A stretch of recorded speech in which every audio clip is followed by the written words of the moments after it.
You are listening to the SITREP podcast, your source for everything related to historical wargaming. Whether you are looking for the latest wargaming news, reviews, painting tutorials, or playthroughs, you will hear about it right here. So grab your favorite beverage or brush and let's hit it. Hello, everybody. This is Bill, and you're listening to the SITREP podcast. And as always, hitting around the table across the world is the command team. And joining us today is the entire team. And let us start with our historical editor-in-chief, Big Jim Mariskany. Jim, how are you doing on a sunny Sunday, Florida Sunday morning, afternoon?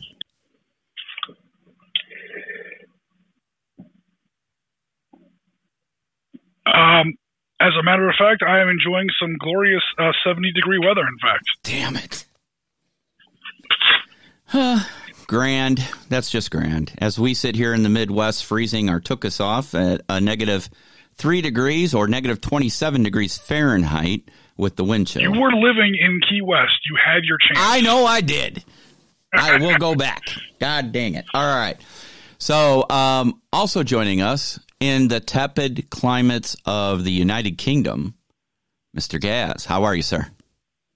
I am good today. Not bad at all. Good. And here, freezing with me in the Midwest, is our projects manager, Marty.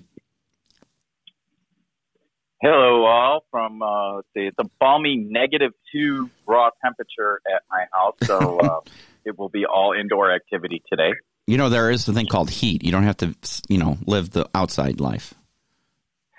Well, yeah, the heat's inside. That's why I'm staying there.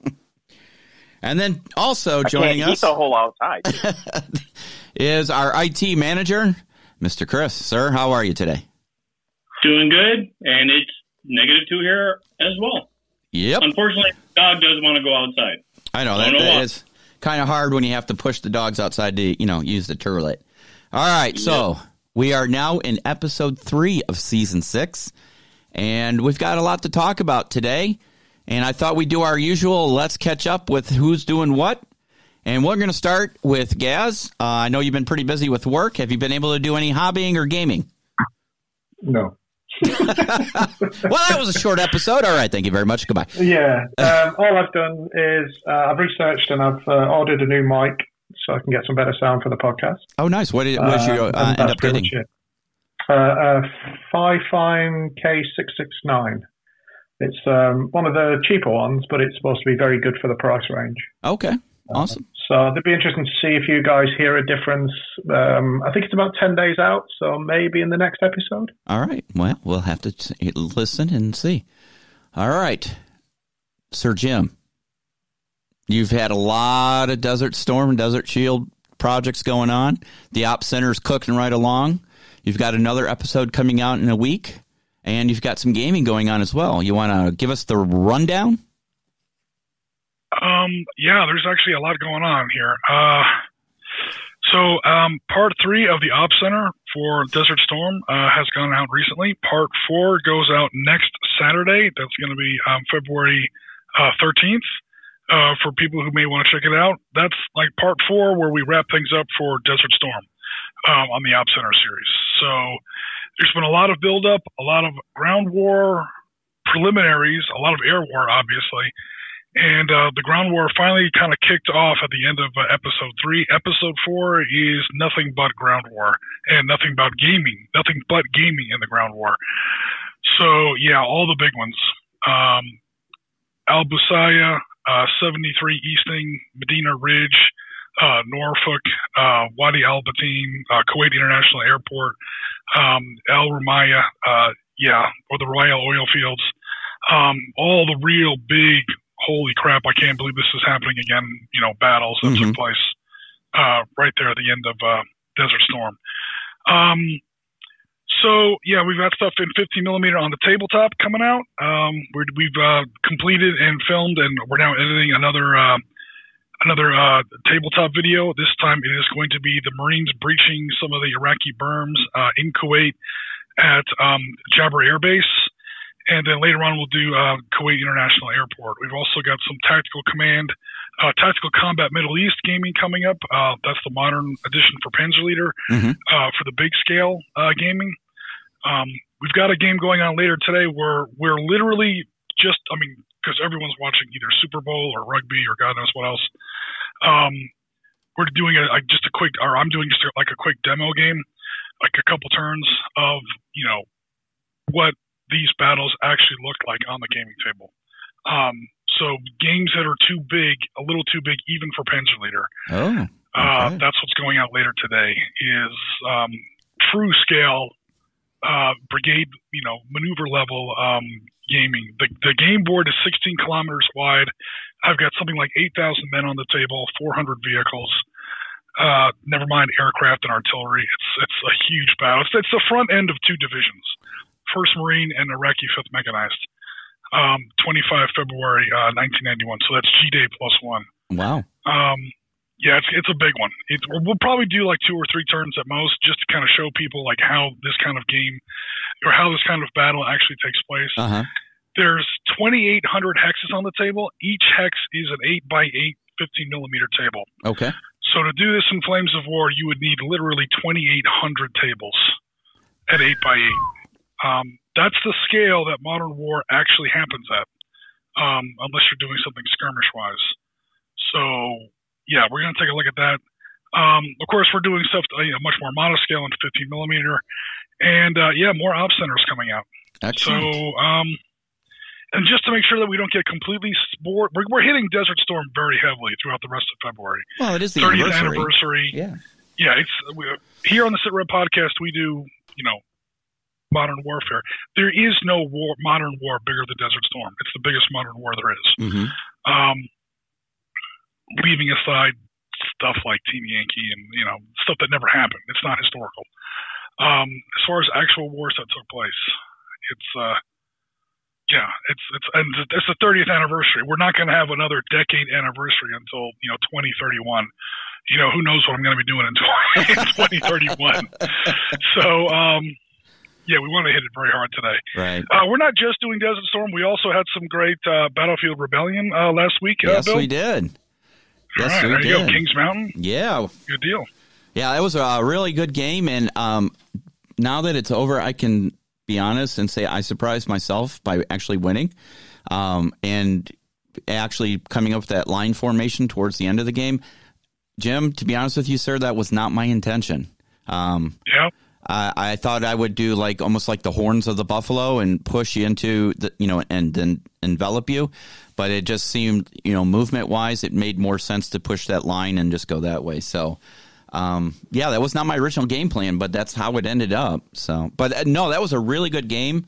And the nice thing, I guess we could talk about it now. I put it on my list, but when it came to that, I was looking at, I've been to that battlefield, as we said in the video, and playing it on the tabletop, albeit it was hex encounter, but being to that battlefield and actually seeing in my mind what the terrain was like and the actual battlefield was like back then. Obviously, it's probably changed a little bit since, but it really put a real good perspective on it. And I could see the guys struggling to go through the woods and, trying to get online. And so it really enhanced my gaming experience. And I thought the rule set is really well done. Oh, cool. Thank you. You're welcome. Yeah. Being you were saying also in the stream, if you ever have a chance to do battlefield tours, it's always good to do a little bit of, commander's reconnaissance. If you ever can, to actually travel to these battlefields.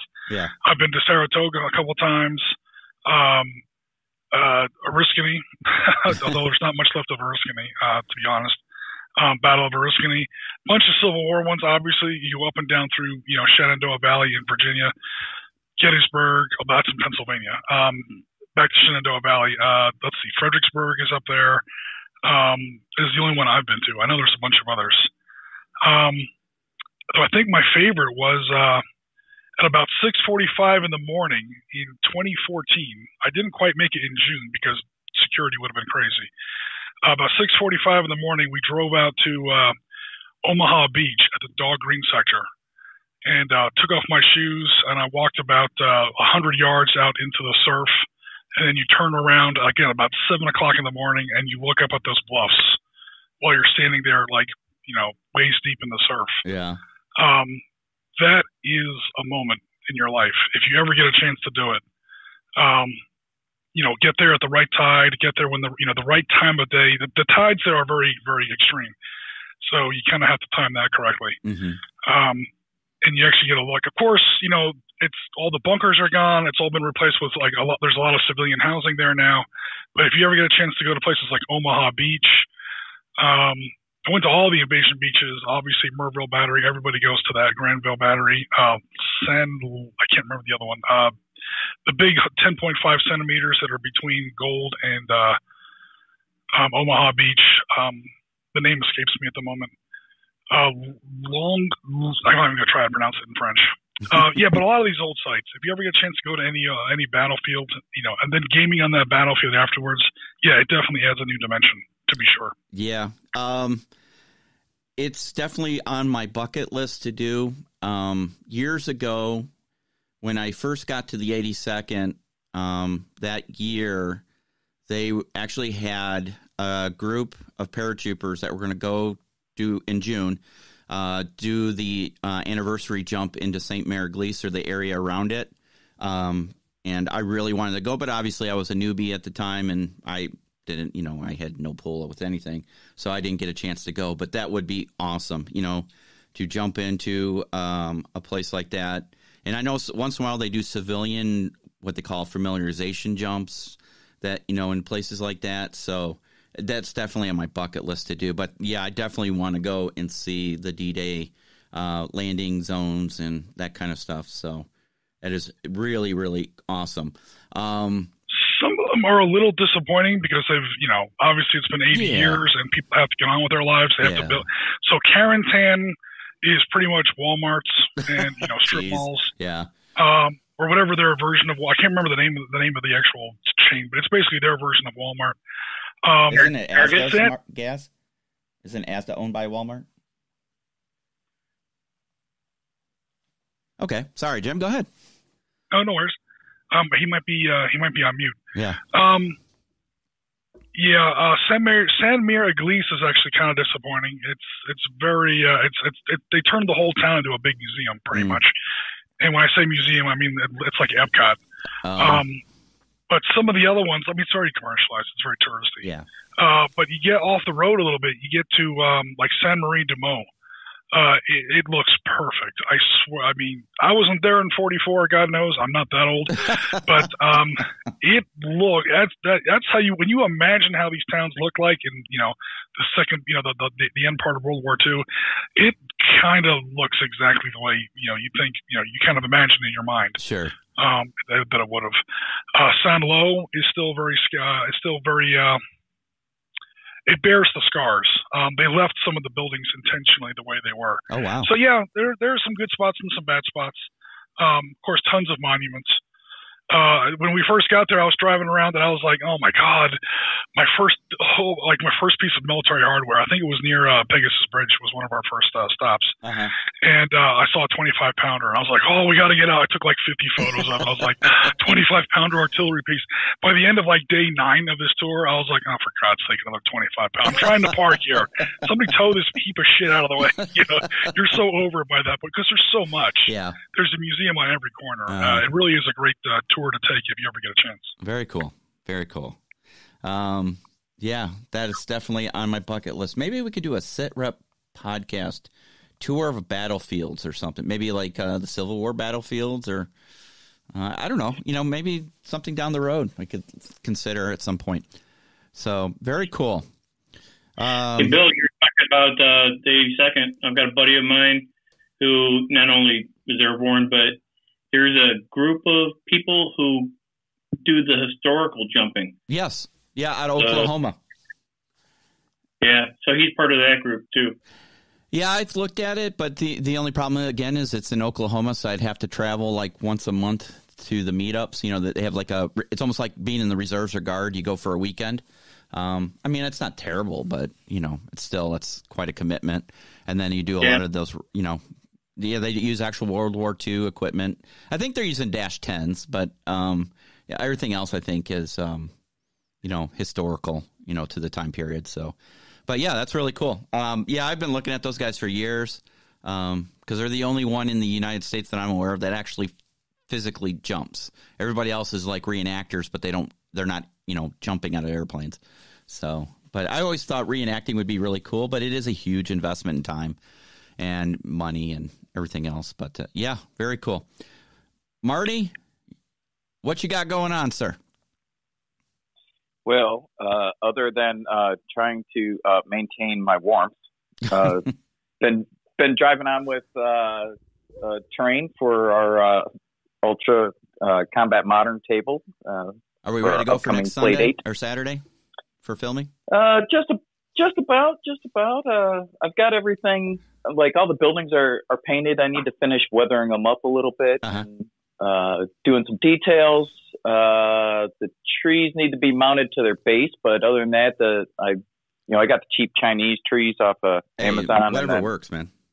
Well, I reflocked them so that way they look a little better. Excellent. But I have to mount them on their actual bases. The bases are done. I just need to mount them on there. So, excellent.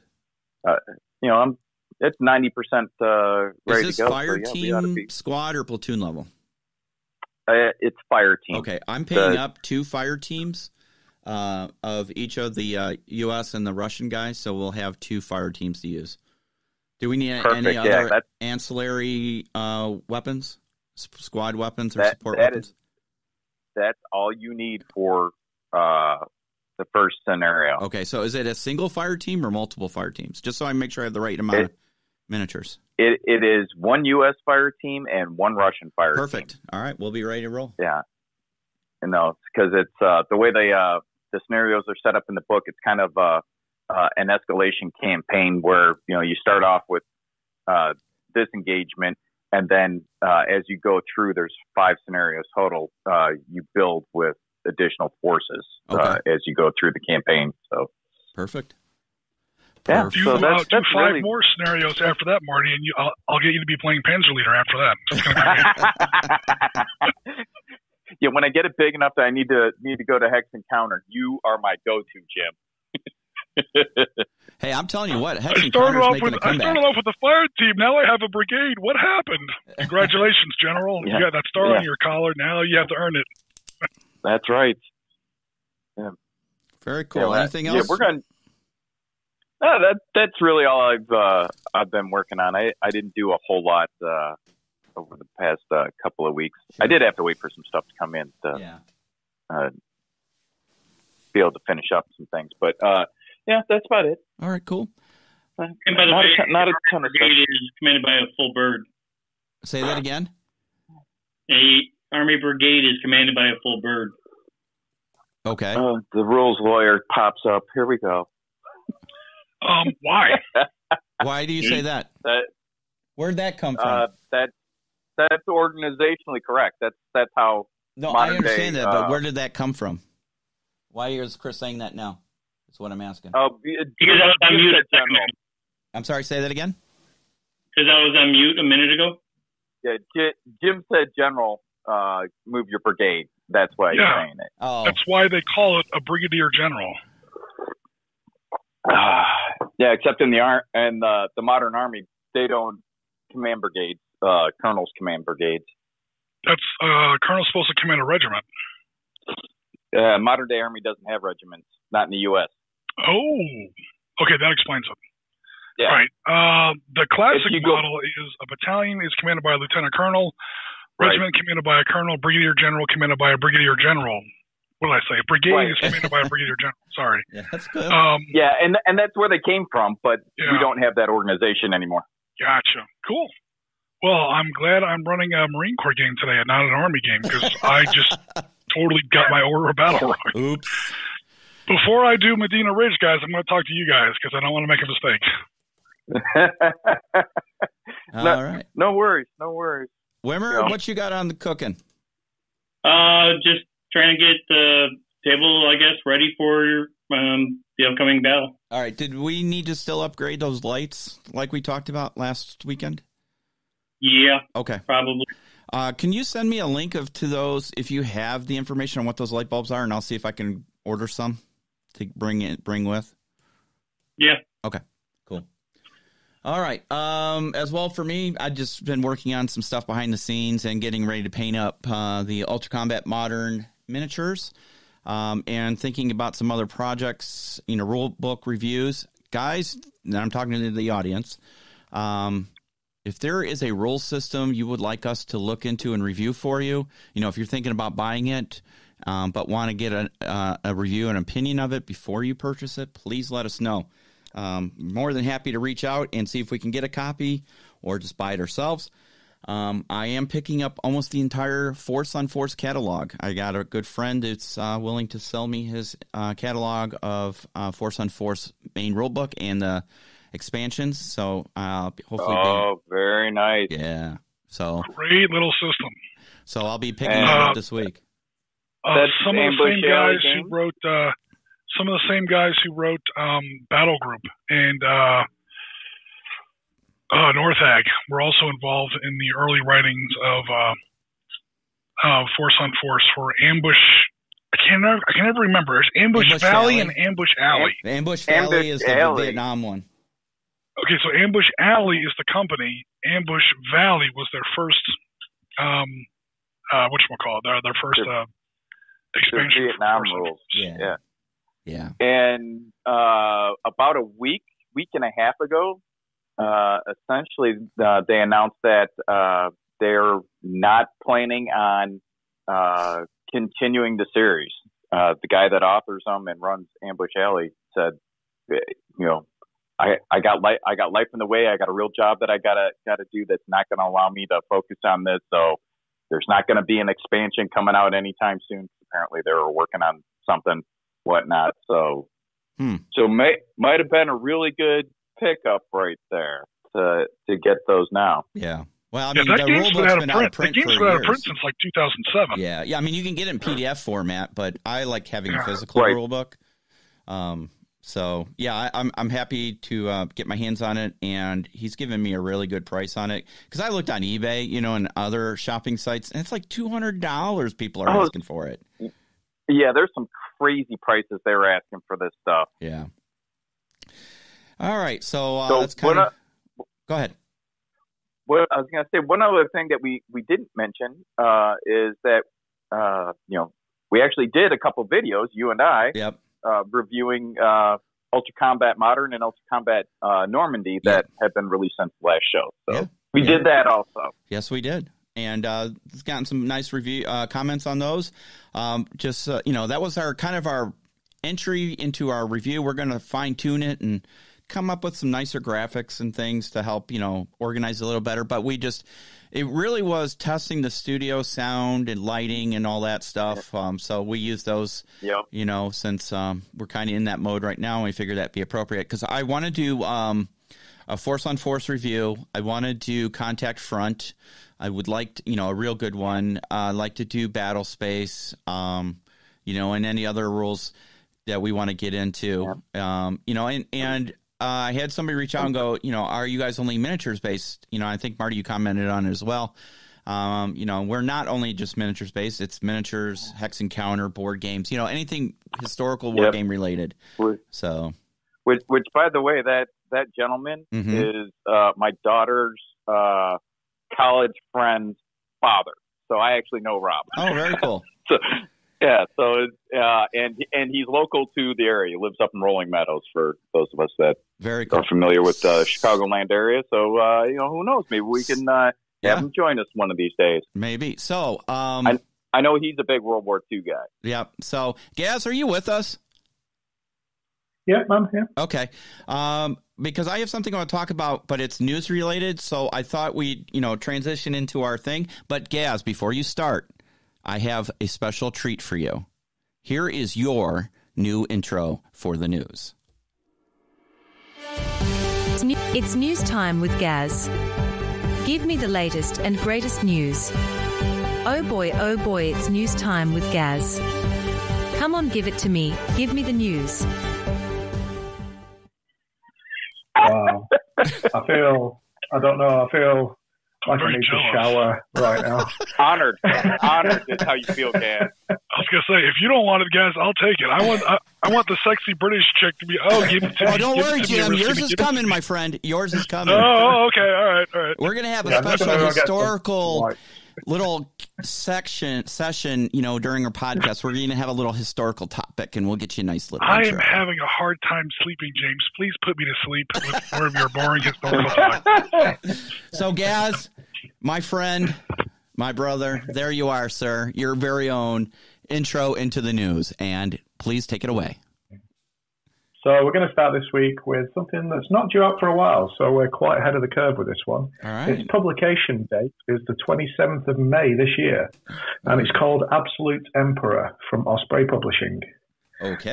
It's another look at what is the Revolutionary Wars and the Egyptian campaign. So we're talking the battles of Austerlitz, Borodino, Leipzig, Waterloo, more famous than the most. And I'm interested to see how this one pans out, because we all know Osprey do some lovely books, and they often come up with some great rule systems in coordination with some, varying teams from all over the place. And in this particular one, the players' armies will be composed of multiple corps, with command and control being the utmost importance within the game system. So I'm looking forward to seeing how they're going to utilize that and make the game different to most of the other Napoleonics that are out there. Very cool. Very cool. The gentleman, the gentleman, Mr. Boyd, who's been part of it, it's a sort of a biographical note within the entry, is a librarian, was a soldier and a father and a war gamer. And he's also has a historical degree. Uh-huh. So, again, interested to see his perspective on what he has done with this gaming system and this rule system. Very cool. That'll be really interesting, because that's something we really haven't touched on yet, is the beast, that is the Napoleonic Wars and all those times. I have a whole game system sitting here that I picked up from Adepticon a couple of years ago that I have yet to really do much with. But, no, that'd be interesting. I'm always, as you know, I'm a rulebook collector, so it'd be really interesting to see. What else you got for us? Yeah. Back to a favorite of ours at the moment, Quartermaster 3D. Mm-hmm. I wanted to touch on them because, as it stands today, I think this show will be going out before it finishes, but they have 5 days to go in their War in Iraq Kickstarter. Nice. I backed it. Surprise. Yeah. So for those of you out there, this is anything from infantry miniatures all the way through to vehicles now. We're seeing all sorts coming on. I did see the little bird. It looks very nice. I did see the technical. I thought of Jim immediately. Having our sit-rep game that Jim designed the rules for, technicals became a favourite of both of ours, I think, during that painful experience of walking around the corner. Come on now. When you make them magically appear, that's the problem. Yeah. Did you see especially when they're not on my cart too? With the, is it a douche? There you go. With the shopping cart? Yeah, it's a shopping cart. I think it's a douche. It's a 50 cal to be sure. I'm pretty sure it's a douche. It's like the world's most basic technical. But hey, he's firing the shopping cart of doom. Yeah. All you need is a handful of rocks. He's trying his best. So God bless him. Yeah, that was really cool. Yeah. So 5 days left on that one. 5 days left left on that one. It's not expensive. So, no. And if you got a really good value. We've already printed some of his miniatures, haven't we, Bill? And, yes, we have. Came out really nice. If you check back in our videos in our library, you'll see the detail level of what is in the 28 mil, I want to say. Yes, 28. Range. Mm-hmm. Yeah. And definitely scalable if you guys out there have already pushing stuff around at 32. As soon as it's an STL, it's obviously easy to make that transition. Yeah. So I was thinking about trying to rescale it at 20. And then 15 and see how it looks. Nice thing about resin printer, it can handle that very easily. But they're really nice miniatures. Not just saying that because he sent out free files, but he sent out the files to everybody. So, they're really nice and really nicely detailed. So it'll be interesting to see the final project and what's available. Yeah. We'll be sticking links in for all of these anyway. Yes, we will. The running order. Mm-hmm. To finish off, I'd like to point out an old friend of ours, Spectre Miniatures. Yeah. Back order is back. So for those that don't know, they have quite a large catalogue, and they've now made that available again, the figure catalogue, Nice. so that you can back order. So you can look through the minis that have gone what you thought was Way of the Dodo, and they're now back available. Mm-hmm. It can take up to 6 to 8 weeks, they're saying, for some of the stuff, but if it's showing us in stock, then obviously that's a straight release within their normal schedule. Otherwise, the back order, they're going to make to order pretty much by the look of it. Yeah. So all those gaps in people's ranges, the collectors out there, you'll be very happy to know you should be able to pick most of, if not all of that stuff up. Very nice. So, yeah, they've really come roaring back to life here recently with their recent releases. They're delivering those, and they're flying off the shelves and making it around the world. Yeah, and I got, as you may have seen on our Facebook post, I received set number 1 of the new Delta miniatures. I got them within a week from the UK, so shipping is really fast with them. And I guess we can segue into our announcement for the prize. So I have a... Go ahead, Gaz. It's Chris. Sorry. Quick question for Gaz. When you're saying that the whole catalog is available, does that include some of the special one-offs for like Adepticon or whatever? I think you just have to look on their site, see if they're showing them, to be honest. Without seeing the catalogue myself and going through each for the specific ones, I'm not so sure. Because they had a lot of stuff from their Kickstarter, which is what created Spectre years ago. That stuff has not been available for many years. So I believe that is part of this, is that, stuff that was in the original catalog that hasn't been available for years, which means I can reorder my SAS Jungle guys, the ones that my dog ate. So I think I have 1 miniature left out of the original set because mine ate the rest of them. Which would be nice to reorder those because I really like those miniatures. Those were really nice. So, what did you make them out of? What's that? What did you make them out of? I didn't make them out of anything. Spectre made them. Dog treats? Yeah. Well, mine will chew on anything, At least, she was a puppy then, so puppies chew. So, segueing into our prize, like I said, the new Delta set came out, and I bought the complete set, not just a 4 or 5 man set, but every model available. And we got a second set, and it's going to be a prize. So as I've made an announcement on Facebook, when we hit 500 followers on our Facebook page, we are going to have a mega prize. The mega prize is going to include the entire Delta set that we have. It will include a coupon code for an Ultra Combat Modern Normandy and Modern Rulebook, and there might be a few other things in there. So it'll be a nice prize package available to one lucky winner when we hit 500 followers on our page.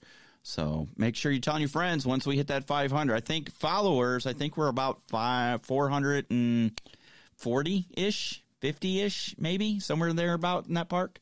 455. Thank you, guys. So we're not too far away, so make sure you're telling everybody. Like I said, it's going to be a nice prize pack. It's going to be worth several $100s or pounds. So make sure you let people know. Also, are we exempt? Yes, you're exempt, Chris. Members, employees, family members of the SitRep Podcast Incorporated are exempt from winning any prizes and contests on this show. There, I put the SitRep's not incorporated. We're good to go. Yes, we are. Name in the bucket. Yes, we are, actually. We are incorporated as an LLC. Thank you very much. All right. Anyways, so make sure you're sharing. A better lawyer. We already have a couple rules, lawyer. We don't need anything else. All right. So make sure you guys are sharing, the pages, the Twitch channels, the YouTube, a lot of good quality programming. Jim throws out a lot of good stuff and, live gaming. Jim, before we move on, I just wanted to, you put out your weekly little email blip about anybody. Have you thought about or considered having me put out something on like Facebook saying, would anybody be interested in a live gaming with you on Sundays to see if you get other opponents? Or do you want to keep it within a tight circle? Yeah. Right now, the distribution list is only about 12 people. Yeah. and I really only get replies from about 3 or 4 guys. Yeah. So it's a small but elite group. Nevertheless, Ooh, I considered elite. Yeah. Wow. Anyone who plays Hex Encounter, anyone who dares play Hex Encounters with a risk is elite, automatic. Especially if you've done Panzer Leader, which you have. Yeah. At least on big games too. Desert Storm, Prokhorovka, like the biggest tank battle that's ever been. Yeah, that would be a good idea. We could definitely look into that. Okay. Sure. All right. So, yeah, you let me know how we'll talk offline. We'll come up with some way of doing that, so we can do it productively. All right. Gaz, did you have anything else for news, or shall we close out the news? I think we can close it out there today. I don't have a closing thing for you. I will work on that. There will be after action closing for you, my friend. It'll make you feel really good. Okay. Moving on. We're going to talk about some topics this week, and we want to open up your brain cells and your thought processes. If you don't mind, guys, I'd like to start this time. The first thing I thought of is, Jim does a lot of really good virtual gaming on Sundays, and I know Colin from Dish Dash had reached out and said at one point, I guess they're using Roll20 to play Ultra Combat Modern. So I was wondering, I know there's Tabletop Simulator and there's Vassal out there, but has anybody considered using like Roll20 or Fantasy Grounds for, especially here in the U.S., we're kind of coming out of a lot of quarantines and isolation, but I know some other parts of the world are still kind of in a lockdown mode. So has anybody had any experience or thought about and how hard or easy it is to build games into like Roll20 or Fantasy Grounds? Does that seem like a viable option to anybody? I don't really know much about them, to be honest. Okay. Honestly, they're mostly used for D&D and role-playing. Yeah, it's a top-down view, isn't it? Yeah. So it's a hex, but it almost is a hex-based sort of squad-level game, isn't it? Yeah, they use it for, D&D, Pathfinder, all the RPGs, where they build, tokens or, graphic representations of your characters, and you have maps and stuff you can go through. I was just wondering, because it does have a lot of built-in things, if anybody's considered or used those outside of like I said, Vassal, because I have Vassal and I have Panzer Blitz and Panzer Leader on Vassal, but that's been around for a long time, and then there's Tabletop Simulator, which is nice, but it's really difficult to use. At least I find it difficult to use. I like Jim's system. Jim, move me to 3512. And it moves. It's really easy, right? So, but I know sometimes people want to be a little more interactive with the game. And I know in the past, Jim has been able to share the program or screen so they can move stuff. I was just wondering the different options that, people have availability where they could create games for their own gaming group. So, I was just looking out there because I know like I have the DM license for Fantasy Grounds, and which means I'm the only one who has to pay for it, and everybody else can get the free license and play in my world. And, I'm just thinking that might be a good entry for some people. So, some people don't want to invest the money into some of these licensing. So I was just wondering. So, yeah, we've been doing this. We've been trying to sort of explore this problem for the better part of a year now. Yeah. Actually, more than a year, about almost 2 years. Pretty much ever since I joined SitRep Podcast. There's a number of solutions out there, and each one of them has its its pro and its con. So Vassal, everyone knows about Vassal. The problem with Vassal is Vassal works great if you're happy with the game as it comes out of the box. If you don't want to be creative with your rule set, if you don't want to create your own scenarios, if you don't want to build your own systems, if you don't want to tweak your systems, if you have no house rules. In other words, if you're happy with the game as it is out of the box, Vassal's great. Yeah. That's absolutely not me. So at least for me personally, and this is only a personal thing, Vassal's completely off the table. Yeah. Because if I had a nickel for every time someone has suggested that we move this stuff over to Vassal without really watching what we do, I would, all of our financial worries would be over. Let's just put it that way. Number one. Number two, things like rolled tabletop simulator and roll D20 or whatever. Yeah, they're mostly for RPGs. People have used them specifically for Darkstar. Without me even, knowing how to do it. I've never used them, so I don't really know. Mm-hmm. But when Darkstar first rolled out in early 2019, people said, "Oh, I'm going to put this on whatever, either Tabletop Simulator or D20." I'm pretty sure Tabletop Simulator, and it looked okay. It didn't look great, but then again, I don't know how much that is up to the people using the system or the system itself. It was functional. They were able to make their own pieces. They just didn't look that awesome or whatever. And as far as porting in, the Starship control sheets and all the custom stuff, mm-hmm. They seem to do that pretty well. It didn't seem very easy, judging by the people I was talking to. But again, it wasn't me doing it. There are ways to do this where both players can control their own pieces or whatever. And there is a certain there is a certain value to that. It's great to call out hex grid numbers and like move units around like a real commander. Because let's face it, when you're especially at these higher command levels, you're not some sergeant with a pair of binoculars hiding in a bush. Right. You're a colonel in a TOC somewhere, and you're calling out grid numbers on a map. That's literally how war works mm-hmm. at that level. Mm-hmm. So it doesn't feel like a battlefield. Well, it's not supposed to. And that's not how war works. Once you get to a certain pay grade. Right. So there are ways to do it. We were trying with certain kinds of shared desktop licenses, which I had access to or which I had purchased, and it was working, but the latency was a problem. It worked for small counter count games like Valor and Victory. Big ones like Panzerleader, not so much. Mm-hmm.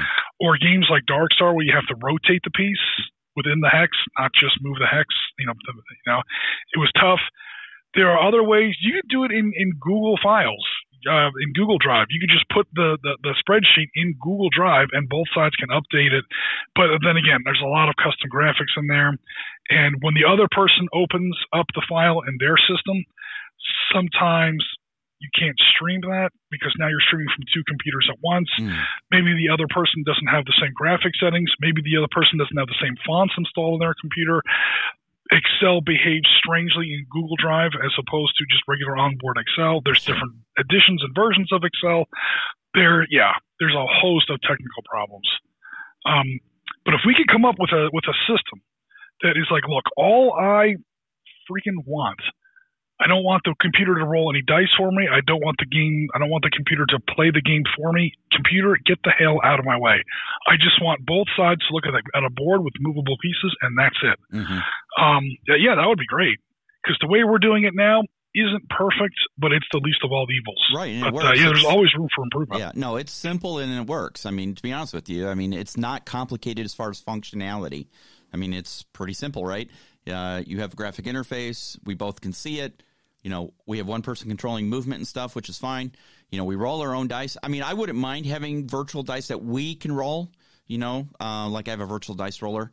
If we were to build our own system from the ground up, to be a little bit more dynamic, if you will. But no, the system you currently use works perfect. It's just, I know some people like to have a little bit more hands-on. That's all. But so that's why I was kind of looking at, Roll20 and Fantasy Grounds as possible options. So just food for thought in these days and times that we're in.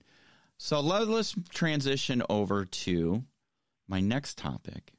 What is the most underrated game in historical warfare, or what's the most overrated? And guys, don't be kind. Be truthful. If you have a strong opinion one way or the other, please say so. People want to know these things, and it's also good discussion points. So would anybody like to start on what's either a most underrated game or overrated game? I think for me, probably the most overrated is probably bolt action. Okay. I'm going to agree with you on that one. That was kind of where I was going. Yeah, so I know it's a fan favorite and I do like it, but I don't think it's as good as what people make out. There's many aspects of it that I do really like, but the ability of infantry to go to ground and, take fire is I struggle with that a little bit. Yeah. The combat is almost non-existent either way, unless you've got some sort of specialist troop. And yes, in that period of time, combat's fairly rare, let's be honest, unless you're a Gurkha or a regiment or somebody that wants to really close the gap and get to hand-to-hand. But, yeah, I mean, yeah, I struggle with a few aspects of that game. But overall, I think it is a good game. I just don't think it's as good as what a lot of people make out. As for underrated, I would probably go with Battlespace at the minute. Really? I think it's still building its PR, but when you look at the pinch point, all the aspects of that game, it's a $9 buy-in, it's a PDF set of rules, it's model agnostic, so you can use whatever you've got. Playing space can be as small or large as you wish. It can be played on your own, it can be played as co-op. If you wanted to, you could play in opposition, but even though it's not designed for that, you could do that. Right. You know, it's accessible because you can download the PDF. You can carry pretty much everything for that game in a very small carry case, you know, and a fold-out map that's a couple of feet maximum. You could even play it on 1x1. So as a game, when I say it's underrated, it's not underrated, I don't think, as much by the people that know about it. Gotcha. Gaz, I totally believe everything that you just said about Battlespace, because as you know, I'm a fan. I enjoy playing it. In addition, it has a small but active community on social media, and it's getting to the point where now there has been a community-generated expansion for covert operations, as well as just last week, Robert Salters, the guy that writes the game, released an expansion. So, you know, there's always new stuff coming up. So if you want a little different flavor to how you play the game, it just keeps coming. And I really enjoy it. No, I would agree. That's probably a good one. Anybody else have any thoughts on underrated or overrated games? Jim, I know you always have some, strong opinions about different games. Is there anything that really comes to mind for you? What do you mean by strong opinions? You make it sound like I... No, come on. No, I'm kidding. Truthfully, if you've been in this hobby for a while and, especially in your case where you kind of take a rule book and in some aspects tear it down and, streamline it, rewrite it, whatever you want to call it, you have a different viewpoint than some others do. And, I have strong opinions about some rules as well. And so it's always interesting to hear your point of view on these things. I would say one of the most underrated games, again, for some of the same reasons that you guys were talking about for Battlespace, I think, is the game that you're going to be learning about in the not too distant future, Bill, is Force on Force. Oh, okay. Force on Force, I feel, never got a free shake. Like I said, it kind of got, it's kind of been out of print for a while. 2007, 2010, something like that. It went away too quickly. And I've kind of clicked around through a lot of game systems. I try not every game at least once, but I try a lot of games at least once.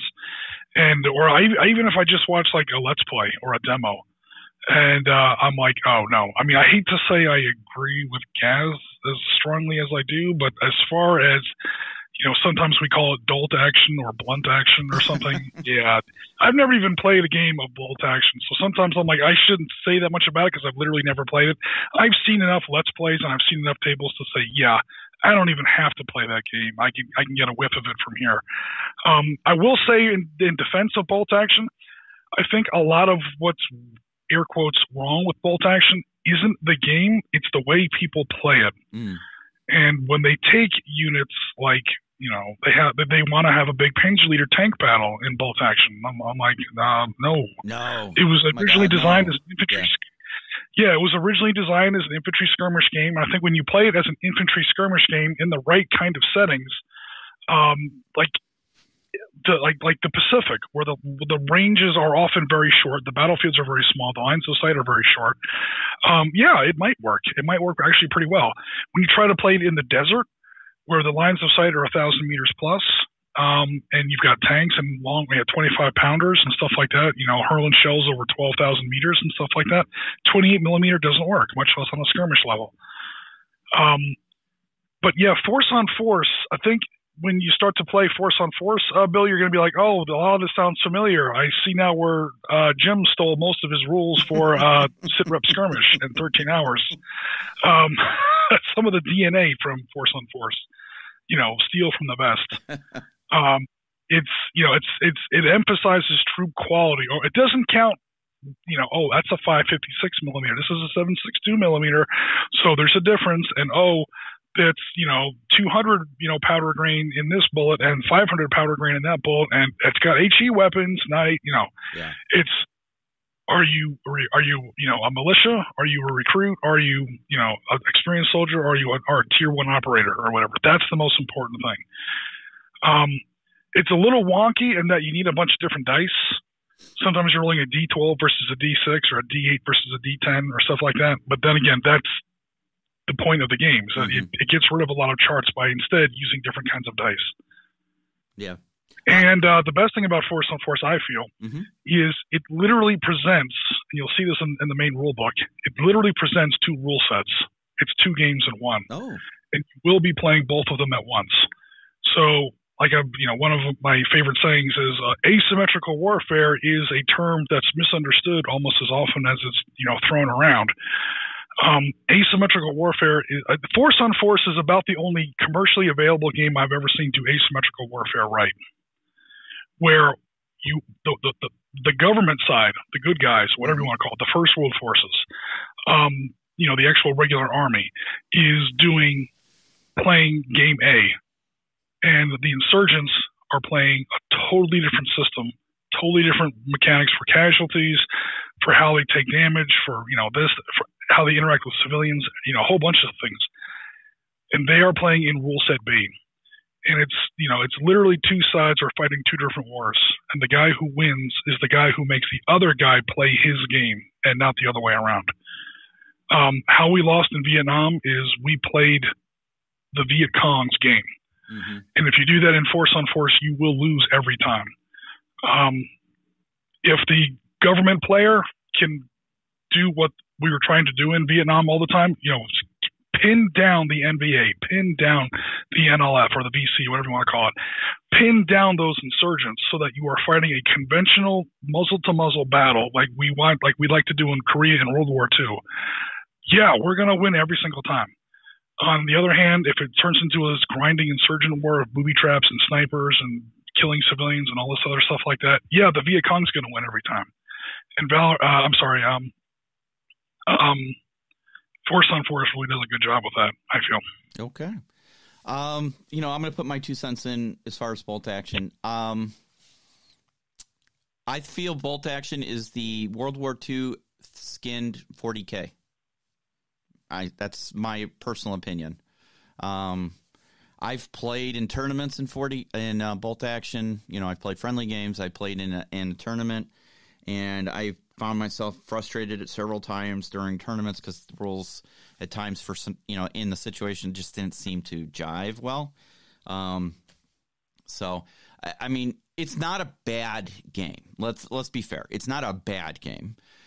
I think for what it was designed for, it's a good game. It's an entry-level game to get people to play a quote-unquote World War II type game. It's easy to play. It's easy to get into. Once you understand the basic mechanics, it's the same across the board. But I think using the term "they jumped the shark" is when they brought out Tank Wars. As to Jim's point, when you have a book of rules based upon just tanks battling in 28 millimeter on a small table, it's kind of silly. It's basically, I'm going to line up my guys on this side, you're going to line up your guys on this side, and we're just going to duke it out, with tanks. So, the maneuverability and stuff, it's really hard on a 28 millimeter scale. Now, I know there are people out there, and we have a couple, lifetime listeners of this podcast who love bolt action, and we're not knocking bolt action. We just feel it doesn't scratch the itch that we want, or there are better options out there. So I actually defend bolt action again when it is. Yeah. And again, I don't want to sound pretentious here, but when it's played correctly. Yeah. or I should say, when it's applied to the kinds of situations and scenarios, I think, for which it was originally designed. Mm-hmm. And I'll also stand up a little bit for bolt action and say, now I may be wrong here, but I'm pretty sure that when bolt action was first rolled out, they didn't even really call it a World War II historical game. I think it was officially billed as a World War II adventure game, or a World War II cinema game, or a movie game, or something like that. Right.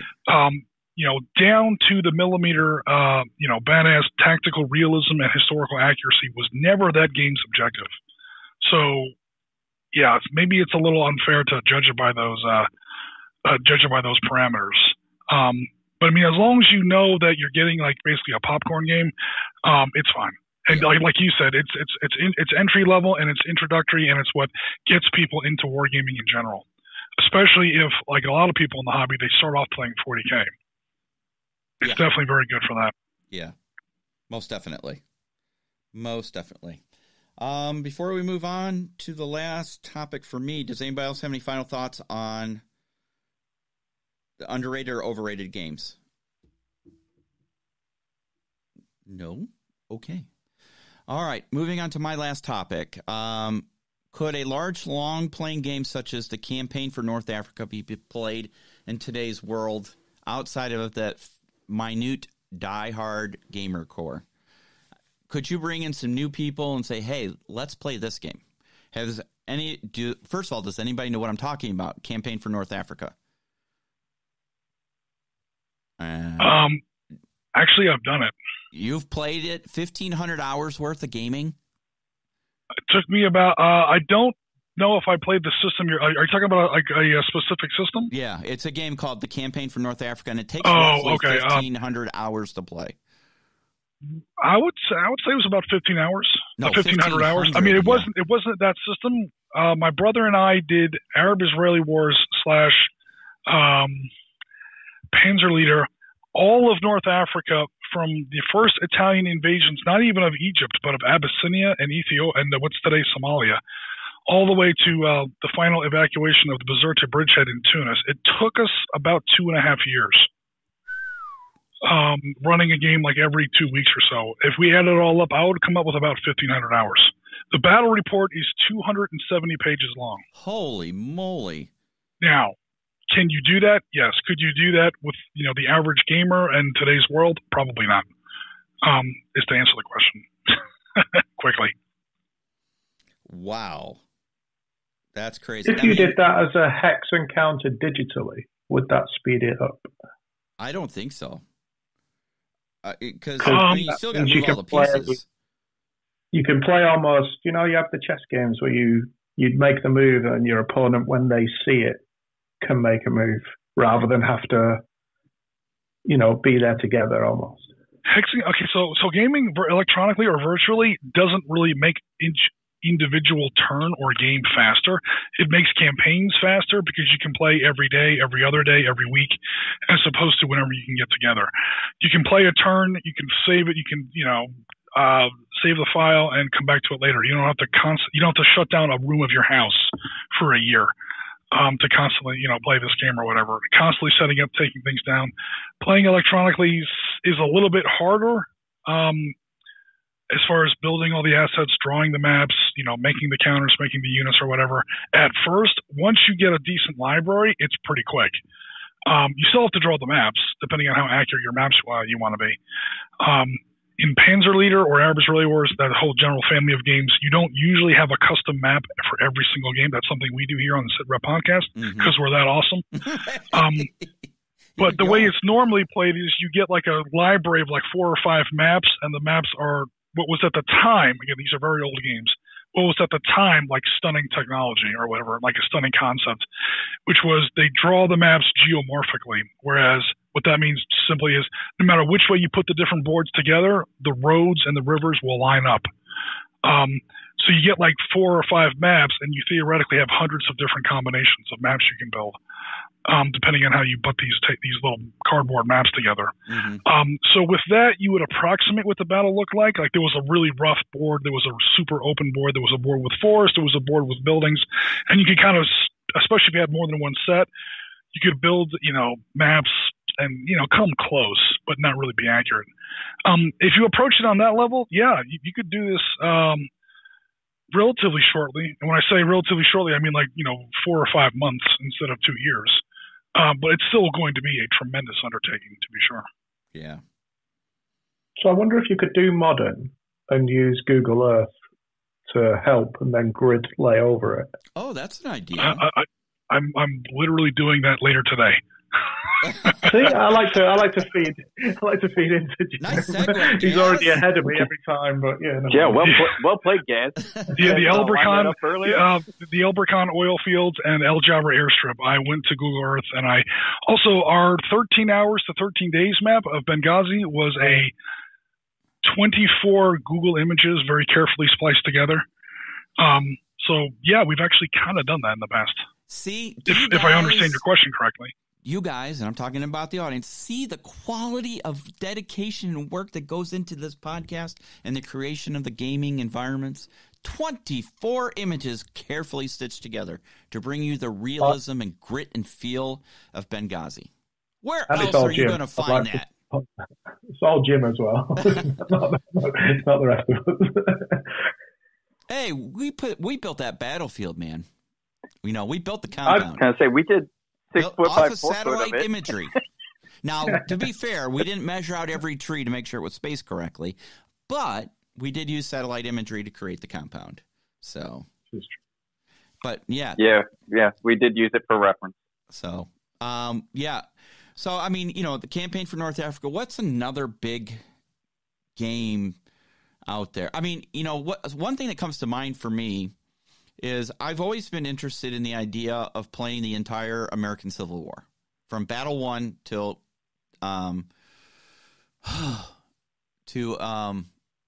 what's the courthouse where he surrenders? Appomattox. So, Appomattox. Yeah. I mean, that would take forever and a day, but could it be done? It could be done. How would you? I don't think you could play it in miniatures. I mean, that would be a lot of scenarios and terrain to build. It would be easier to do like Hex Encounter or something like that. But things like that.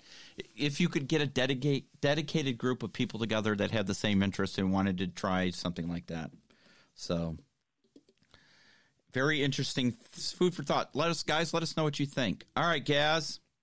Why don't you tell us about your topic for the day? So something, I think we've discussed it now and again, mainly to do with ranges and shooting, but I was wondering what is, or is there a right scale for combined arms tabletop games to try and bring every asset into the game in a realistic way? I was kind of thinking 6 mil at this time. Yeah. Having a table and having miniatures on it, and I was kind of thinking about, is 6 mil the right sort of size? 1 to 285. That way you can bring aircraft in. You can have them literally do flybys on a board, and it makes sense that they might not even widthways, depending how big your board is. They might not leave the board in that turn. They might still be flying off. Armor engagements, but then artillery is probably still going to be off the board for some pieces of equipment. So I was just trying to think of. I've done some really nice small dioramas recently of sort of small villages with 1285s in them, and imagining that on an 8x4 foot board makes me think that could be a way to play combined arms. I would say 3mm. Wow. What do you think, Jim? 3 mil, 6 mil? So I guess the first question I want to ask is, because I want to make sure I understand the question correctly, because we've had some discussion about what the term combined arms means. I think me and Chris were talking about this like 2 episodes ago or 1 episode ago. So when we say combined arms, we're talking about like helicopters, tanks, infantry, and artillery on like a board. Air sea land is pretty much so. Okay, so once you get into sea combat, now you're talking about littoral combat, which is I would politely suggest that almost doesn't happen on the tactical level. That's almost certainly an operational level game. It'd just be the landings part, I think, of C. But the firepower you could still bring to the table, like Right. in any, because that's the distances they would be that far away. Well, I'm playing later today at 1 to 10,000, where a 1-inch hex is 250 meters, and even then, all of them, except for my mortars, all of my heavy artillery is still off the table. Because the ranges on those M777s, the 155s, Marty can probably tell us. I mean, the ranges on those is like absurd, 17,000 meters, something like that. Yeah, it can throw a shell up to like 43 miles. Yeah, if you get like the rocket assisted projectiles. Yeah. Yeah.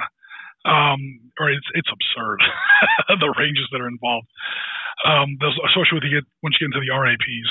So I understand that, but is that not where we sort of lose combined? Because you're talking firing in an area where troops are in contact from 47 miles away. Is that an asset that would be used with troops in contact? Yeah. Fire missions? Yeah. So understanding that again, we're not talking about skirmish, we're talking about combined arms warfare. Yeah. Troops in contact is 1,000 meters between them. Because that's the range at which a lot of times firefights really get started. Especially if we're doing combined arms, in other words, everybody's in a vehicle. Even if it's only a Warrior or a Bradley or, an LAV or something, you've got a 25 millimeter Bushmaster at least, or hell, even a 50 cal, your effective range is 600 meters plus. Depending on your battlefield, you might not be able to see that far. But as far as if we're going to stick to miniature gaming, again, my go-to is always, it's not just scale, it's command level. So I would go with GHQ Micro Armor. Well, I know it's an oldie but a goodie, but it's stuck around for 50 years for a reason. 6 millimeter, but not only are the actual vehicles 6 millimeter, but here it sidesteps the Achilles heel of miniature wargaming, which is size, scale. So many miniature games today, because they want that immersion or whatever, they stick with true line of sight rules. And it's fun, it looks great, but it's also terrible, because that demands that your table and all the terrain on your table be to scale with your actual individual WYSIWYG units, because otherwise true line of sight doesn't work. So any kind of command level game is out the window. There goes all your black powder. There goes all your realistic World War II. There goes your GHQ Micro Armor out the window. So GHQ Micro Armor not only sticks with 6 millimeter miniatures, but you put an Abrams on a GHQ table or a Challenger or who knows what, a T-64. You put a tank or whatever. You put a miniature on the table. That's not a tank. That's a platoon or a troop of either 4 or 5 vehicles, depending on your order of battle or whatever, your TO&E. And of course, once you do that, you can dispense with the whole true line of sight rule. That doesn't work. It does make the line of sight rules a little bit more complicated. You don't just stick your eye on the board and look. So once you kind of unshackle yourself from that convention, where every piece on the table is one piece of equipment or one man or one tank or whatever, and the table has to be to scale with that. You're able to really, you're still playing on an 8x4 table, but you're able to have that. An inch might be 500 meters, an inch might be 50 meters. It depends on the game system you're playing, and that's where you can get the amount of elbow room that you really need for, I think, what you're talking about, combined arms warfare.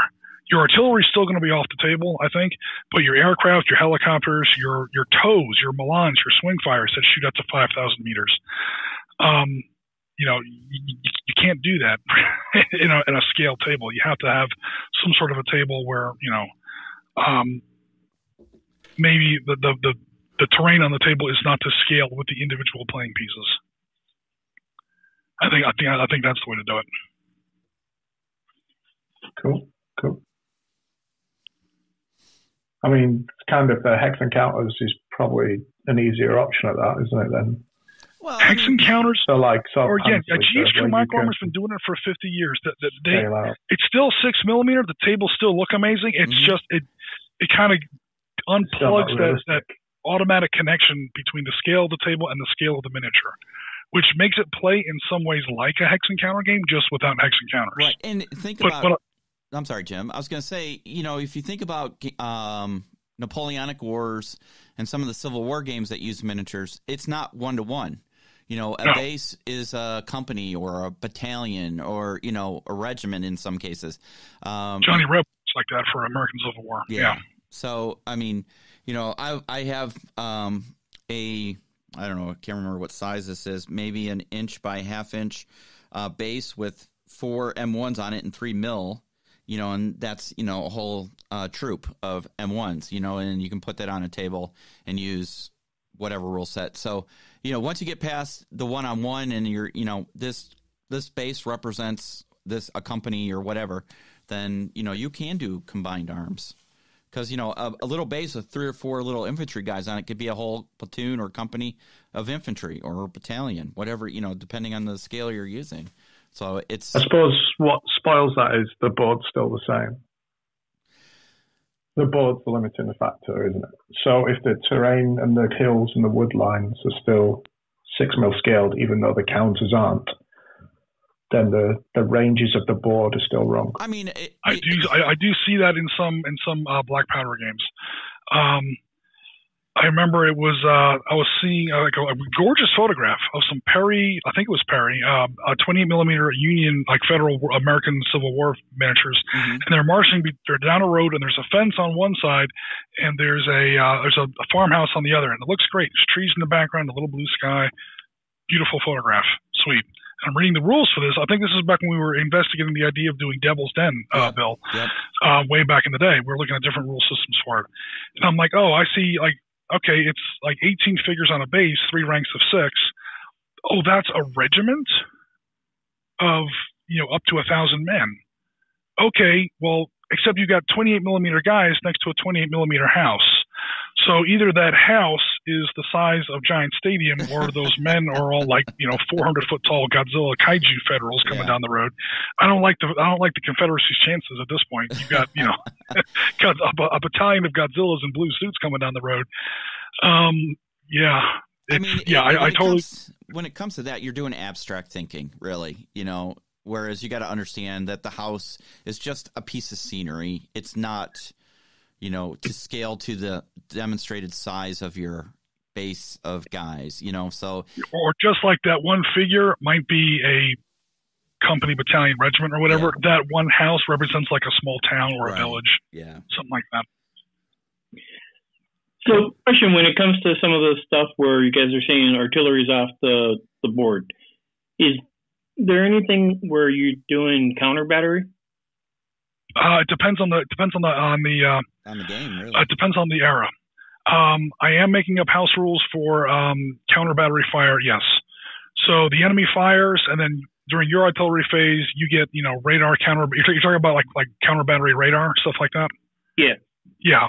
Where you make a roll, and depending on how good you are, you can now use some of your artillery to make a roll. It's all off the table. It's now your artillery is shooting from miles off of your side of the table to miles off the enemy side of the table, reaching out and trying to hit his artillery. And of course, there are counter tactics to that. The displacement is the easiest one. The Iraqis weren't very good at that in the Gulf War because they entrenched too deeply. They got a little bit too comfortable in their own fortifications. But for people in the audience who might not know what we're talking about, starting in the 80s, or maybe even the 70s, they were experimenting with something called counter battery radar. So the enemy shells you from God knows where, 20, 30, sometimes, like Marty was saying, with rocket-assisted projectiles, 40, 50 miles away. You're never going to see them. I don't care what scale you're playing at. You're never going to find them. But you got like 3 batteries of artillery in your regiment. Now, your regimental HQ might have a counter battery radar, and that will literally track the incoming enemy artillery shells on radar. And with some quick, calculus and math, especially, in Gulf War when we rolled out GPS, you can literally sort of reverse trace where that shell came from, fix those grid coordinates, and immediately drop a barrage on those. You never see it. You have no idea what's there. It might be, an ice cream truck for all you know. But as far as your radar and your math goes, that is the point where those shells originated from, those enemy shells. I want that grid square dead. I want everything in there dead. I want it dead now. God knows how many 155s drop on there, and hopefully you silence the enemy artillery. Again, all the enemy has to do is fire off his barrage, rounds complete, displace. Mm-hmm. And he's got 3 or 4 different firing positions pre-staged at regimental level where his batteries can go. Even if you miss the enemy artillery, you're forcing him to slow his rate of fire because he has to keep displacing all the time. So I'm assuming that's what you're talking about, Chris? Yes, absolutely. Yeah. I've seen rules for it. Again, it's always very abstract because you're literally shooting units that are off the table at other units that are off the table, but that's the general procedure. The enemy fires during his phase. Your counter battery phase, there's a roll. It depends on the quality of your counter battery equipment versus the enemy's, electronic warfare. This is where you get into the whole electronic warfare spectrum of the battlefield. And if you succeed and then the enemy did not displace or whatever, the enemy can either displace, which means he doesn't get to fire that battery next turn, or he cannot displace, which means he's going to accept the results of your counter battery roll, and you go from there. This is the quick version. Okay, I just didn't know if there were any systems that took that into account. I don't know if I've seen any commercially available, but there are players that do it. Okay. GEW Assault way back in the 80s, I'm sure had something like that. I just don't remember off the top of my head. I'm sure they had to have. I just don't remember the exact rule. I've got the rule book. I should take it off the shelf and look at it. But that was a game that was on that level of command and also that level of realism and tactical complexity where I'm sure they would have had something like that. Okay, because any modern thing nowadays, especially American versus Russian, counter battery is huge. Because for them, artillery is such a huge part of their attack. Absolutely agree. Awesome. All right. Gaz, any final thoughts on it? For my final thought on this is, if it's miniature based, if I understand going into the game I'm playing that this counter may not be a one-on-one, it's representing a troop, a squad, platoon, whatever. And, and the board looks good and it's immersive, then I really don't care, because, think about it from this point of view. Team Yankee, when it first came out, the scale is 1 to 100th, right? The aircraft were 1 to 144th. So, and you still had helicopters and stuff on there. So it's just a matter of what you're willing to accept, and does the rules play well? Even at 15 millimeter, I think Team Yankee's basically a parking lot when you get a whole bunch of armor on the table. We found out at the boot camp, when we were doing those scenarios. What were those table sizes, guys? 4x4s? 4x4. And you had a whole. The tables were a little small. That was just they were trying to get a lot of people involved. Yeah. So but even on a 6x4 table, if you had all that armor on there, it could be. Difficult to maneuver. We were playing on a 4x4 table, and I could not get my 6 Hind gunships on the table all at once. They had to be flying at different altitudes because their rotors, 4x6 15 millimeter Hinds side by side take up more than 4 feet. Mm-hmm. So the rotors were like interlocking with each other. I'm like, they're flying at different altitudes or something. I don't know. I agree. All right. Gaz, did you have any last thoughts before we move on to Jim's topic? No, I'll do that. All right. Jim, take it away, sir. All right. So my topic was was in some ways kind of similar. It comes down to like what you're willing to accept or whatever. So we were playing our El Kafji Marine Corps versus Iraqi 6th Armored Division battle a couple weeks ago in 15 millimeter, and I did not have I had Marines versus Iraqi tanks and a modified version of battle system. So I pulled a counter. In that game, you pull counters to see what happens, like random events that take place during the battle. And all of a sudden, the Marines got an airstrike. So I'm supposed to get a Huey Cobra or a Super Cobra, technically an AH-1W Super Cobra on the table. I don't have an AH-1W Super Cobra in 15 millimeter or really any scale. So I had a 1 to 100 Apache So I brought that in there, and I put a little note on the bottom of the video that says, hey, guys, this is supposed to be a Cobra. It's got Cobra stats. I know it's an Apache. I'm sorry, but this is the best miniature I have for this unexpected event in the game. I wanted to have an actual Cobra in my next game. That's the one that's coming out later on this week. And that was, I said, okay, I need a Cobra in 1 to 100. I need it like literally within 2 days. Mm-hmm. Like, never mind ordering it, having it delivered, finding it, having it ordered, building it, painting it, all 9 yards. I need this all done within like 36 hours. Needless to say, I can't order a miniature. So I downloaded a Papercraft, an AH1. It's up on our Discord channel. It came out looking pretty good, but it's technically not a miniature. It's three-dimensional. It looks better than some 1 to 100 Cobras I've seen in Team Yankee. They're difficult models to build sometimes. Any helicopter is, to be fair to Battlefront. Helicopters in miniature are very fragile as playing pieces. Mm-hmm. So I guess my question was, okay, at what point, or are there any thoughts between, okay, look, there's supposed to be this unit. I don't have this unit. So I can either use a beautiful miniature on my beautiful table that is not quite accurate, i.e. that Apache that I used for the Marines at El Kafji, mm-hmm. or do you guys and people in the community prefer to use a not quite accurate, or I should say a proxy piece? So you either use a gorgeous miniature that's incorrect, or you get the right miniature, but it's just like literally a cardboard cutout, or it's a quarter, or it's a counter, or who knows what.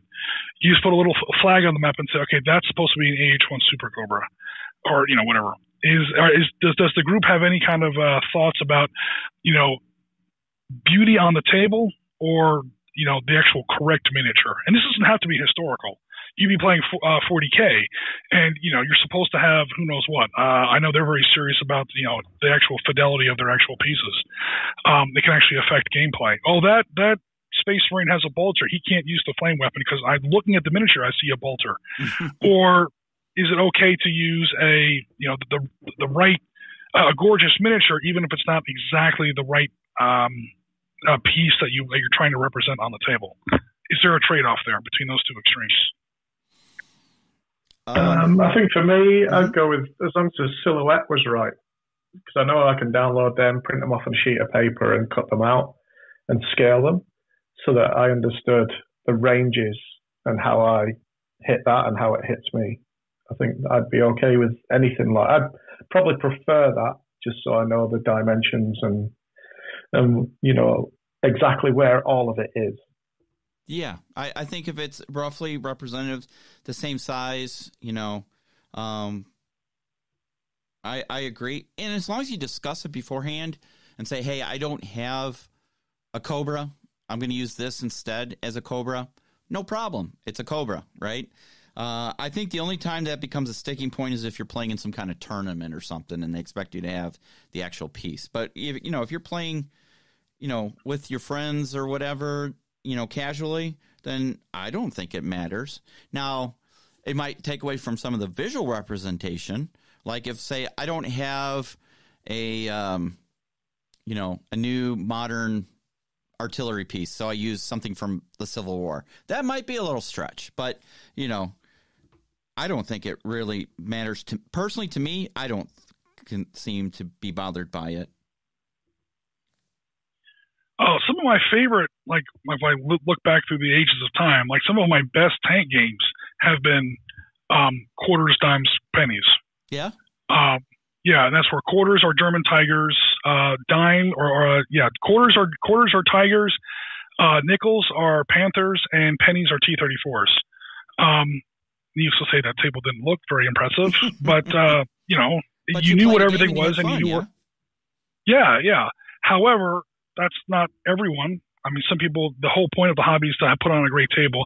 And then when you put it on YouTube, obviously visual impact is important. Mm-hmm. And here I am on YouTube, Mr. Historical Editor, talking about, Marine helicopter air support, and I put a big old Apache on there. Not only an Apache, but I think it was the D longbow, which I don't even think was out during Desert Storm. So it wasn't even the right Apache. And I was like, look, guys, I'm sorry, but this is just the best I have right now. And then I put in a couple 2 a.m. nights trying to build a Cobra out of paper, which once you finish painting it, it actually didn't look too bad. Or once I finished painting it, it didn't look too bad. It's going to be in Wednesday's game, so everyone, judge for yourselves how it looked. Just do know that that's not even a miniature. That's something that got downloaded off the internet as a sheet of cardstock, scaled out, repainted in Photoshop, printed out on a laser printer, cut it out and fold it together. So it's desperate times for desperate times call for desperate measures sometimes. Hey, I think. Well, one of the things that's nice is that a Cobra is fairly flat. That does help you out. It was. Yeah, I would not try to do this with a T55. The design of the Cobra definitely lended itself to putting it together this way. It's got very flat slab kind of to construction in any event. That was definitely a huge help. Yeah, I'm a fan of the rule of cool. I like things to look good, but you can't let that stop you from playing the game. I mean, if you got you got to get what you got. I didn't have any problem seeing you throw the Apache on there the other day because that's what you had. You didn't use Apache stats. You used Cobra stats. All right, great. Let's there we go.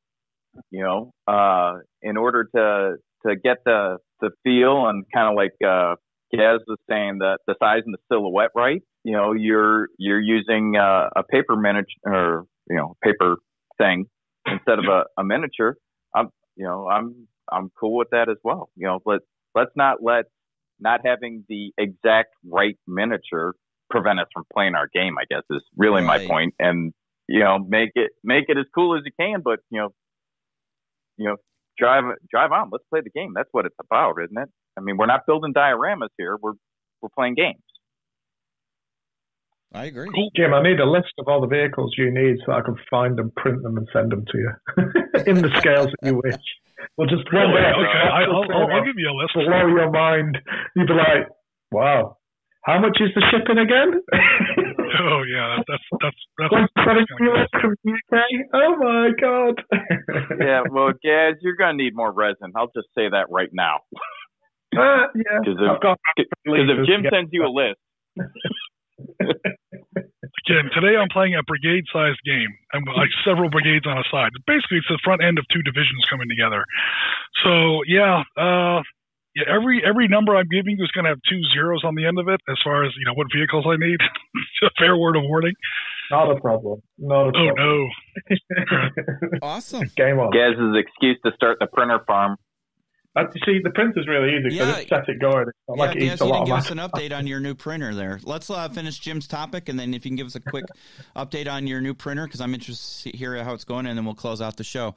That was pretty much all I had for my topic. Okay. Well, my final thought on that, Jim, is I don't want something to prevent us from playing a game. So if not having the exact miniature is cause for somebody to say, no, I don't want to play it because you don't have the right miniature, well, honestly, screw them. I don't want to play with you anyways because you're an idiot and you can't use your imagination. So I say, if you don't have the exact miniature and you say, hey, I want to use this as a proxy, perfect. Let's play. Right? So that's how I feel about it. So, all right, Gaz, why don't you give us a final update on your brand new Frozone printer so I can, sit here blissfully as I try and decide when and which one to buy. So there's a huge difference between it and the Anycubic Frozone. Really? Damn it. There is, yes. From its practicality, the ability to use it easily with the basic knowledge of having used a printer before. Mm-hmm. I think I've pretty much had consistent prints since the 7th print I had. And because I can do all this in the background and I'm helping out some friends with some bits that they just can't get, or you have to buy a box set to get, I'm probably in the range of prints, I don't know, 150, maybe 200. Holy cow.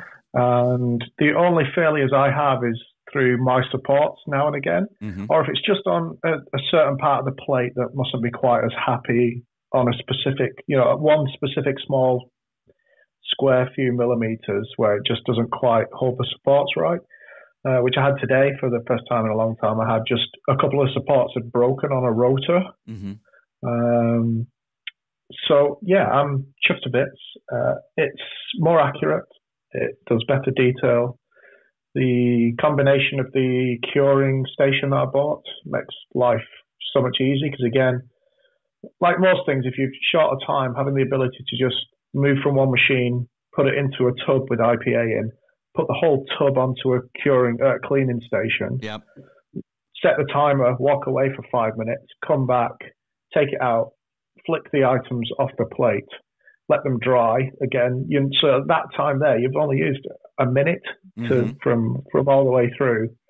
And then I clean up and cut the supports before I cure, so while the item's still soft, so I can get a clean cut with a blade. Yeah, it's better than trying to cure it, and then because I'm struggling on some 6 mil tanks, I'm breaking everything. So yes, cut supports before curing. I will say that you have to any way your blade goes where it shouldn't will mark the model. Mm-hmm. So if you just skin the end of it, it leaves a mark that then ruins the perfect finish that you had. Yeah.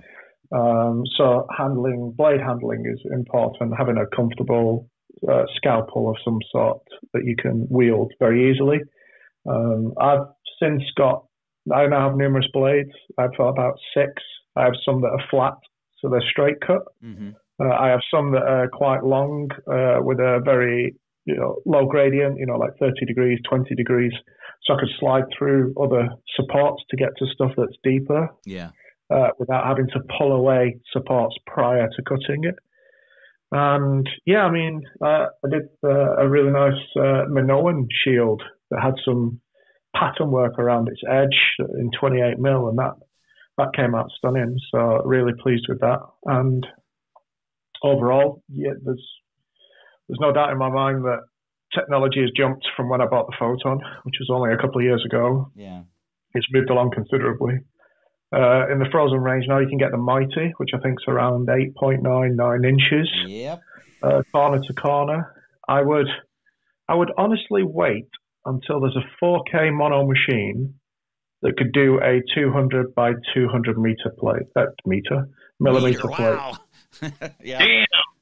They're out there. They're already printing houses and boats. I'm just not sure. But hey, who knows? There might be a time when we can, for a couple of grand, pick up a 6x4 table generator and just scale Google Earth and just print your board. Yeah, right. And come out the other end. That would be epic. Yeah. I'll take all the work away. I'll have Google Earth. There we go. I'll just have that area there in wherever, Siberia. Let's go do some special ops over there. But again, if you could recycle it. Yeah, that's the other part of it as well. But no, it's enjoying that part of my hobby. It's a really small amount of my time, but yeah, it is, I suppose, hobby. Very cool. At the moment, learning about that. Got my settings locked in now. Like I say, barely have a failure. Of the failure I had today, I had 2 supports fail on a plate of 12 miniatures. Mm-hmm. And that's just 2 connection points on a whole plate of which were all the same miniature as well, posed the same and supported the same. So there might have just been a bit of resin from a previous run, because I don't clean my resin every time. Gotcha. I move it around and see if there's any bits in it or if there's any stuff. I think I probably do between sort of 7 and 10 prints before I change clean the vat. Mm-hmm. I just had to replace my film for the first time. Shows you how much I have not been using my printer. But I've been looking at those printers, and I might pull the trigger and get the one like you have, but I'm really looking at that big one. It's not that much extra, a couple $100, I think. What, the big one? Yeah, for the Mighty. The big one. Okay. Yeah, the one that's like $2,500. So I'd just wait 6 months and that'll be at 1,000. Yeah, the technology's moving literally that fast. Yeah, so I think it's definitely part of the industry. Everybody needs to be, well, maybe not so much in historical, but in general. Yeah. Because historical stuff can't be copyrighted the same way the likes of Games Workshop copyright their products through specific names and IPs that are locked in. Mm-hmm. technical data for World War II vehicles, for example, is available everywhere. Therefore, you can't really lock it down, and that's why there is a whole world of STL files out there. Yeah, it's just how good they are, and we still want to support. Most of us still want to support our tabletop gaming anyway, so we still go and buy from, Battlefront Miniatures, Warlord Games, the Perrys, etc., etc. It's always going to be that way. I think where we support our addiction. Yeah, I agree. But having some things to be able to, okay, I've not got. He needs an RPK, and I've only got an AK-47. I don't want to go out and buy another set of miniatures to just get that. I can just go to an STL, scale it, print it, put it on the model. Is a nice option. And you can do that with Spectre miniatures now. They have those weapon packs you can print. Yeah. They've just, in fact, their Facebook, one of their most recent posts is a nice layout of all the ammunition bins and such, a lot of the scatter terrain, or objective markers, if you wish that way, that they've recently had printed that look really good, with two of their miniatures to give them a form of scale as well. Excellent. So, yeah, you can see that they're definitely absorbed and moving forward with catering to the STL community. Excellent. All right, guys. Well, that has been a grand show. I want to thank the command team for spending another Sunday with us as we close out this show. And remember, when we hit 500 follows on our Facebook page, we're going to give away a nice big prize. Also, I think we still have a couple other prizes I have to give away. I have the other set of miniatures from Quartermaster 3D that I printed up, all boxed up and ready to give to a winner. I had already sent out a congratulations to one person, and he goes, well, thank you for nominating, but since I'm best friends with the guy who's behind the Quartermaster 3D, I would like you to give it to somebody else. I'm like, cool, all right. So, nice. Yeah, well, he already has them all, He's working with them on the project. So we'll send it off to another lucky winner, and you know what? I don't think we ever heard back from the person I sent off the thing for the Spectre starter set from our 13 days, 13 hours. So I'll have to pick another winner. Yeah. So, you know what? I'll just take care of that. I'll swing by and get those. Will you? That's awfully big of you, Little. Yeah. All right. Yeah. So, guys, for the rest of the command team, we want to thank you. Make sure you check out Jim's Sunday afternoon Wargaming with Jim on Sundays. And then on Wednesday, we will have programming. And I believe, Jim, you're going to be putting out episode 1 of 2 of your next war game video playthrough. Yeah, that's coming out on episode. So part 1 of 2 is coming out on Wednesday. Not sure when part 2 will come out. Probably next Wednesday. And then between those two, Saturday is the grand finale of Op Center Desert Storm as well. Yeah, and it's been a really great series. Well done again, Jim. Nicely produced. So, guys, you're welcome. So that's going to be the show for today. This is season 6, show 3. And for the rest of the team, this is Bill, and take care. We'll see you soon. You have been listening to the SitRep podcast. We hope you have enjoyed the show. Make sure you like and subscribe to all of our channels on Facebook, YouTube, Twitter, Twitch, and Discord. Remember to join us every other weekend for a new episode of the podcast, and don't forget our other programming on Wednesdays and Sundays. Thanks for listening.